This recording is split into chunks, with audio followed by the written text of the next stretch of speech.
Today we're taking a closer look at the AIRROBO T20 Plus robot vacuum and mop combo.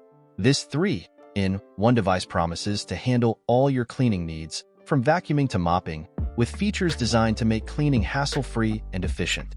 Equipped with USLAM Air 5.0 technology and LiDAR navigation, the T20 Plus creates precise maps and follows smart cleaning routes while avoiding obstacles like walls, stairs, and toys. It also offers the peace of mind of 360 degrees anti-collision and fall prevention.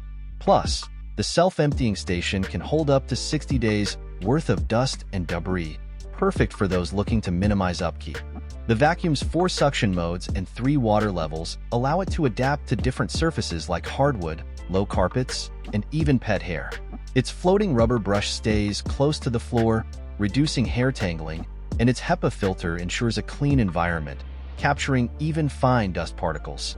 Another perk is its low operating noise of under 65 dB, making it pet and baby-friendly.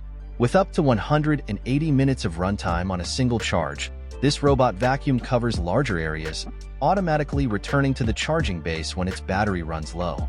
The smart app, Alexa, and remote control allow you to set cleaning schedules, customize zones, and adjust cleaning preferences from your phone or with voice commands. And there you have it. If you're looking for a smart, hands-free cleaning solution, the AIRROBO T20 Plus might be just what you need. For more details about the AIRROBO T20 Plus, including where to buy and updated pricing, check out the product link in the description. Thanks for watching.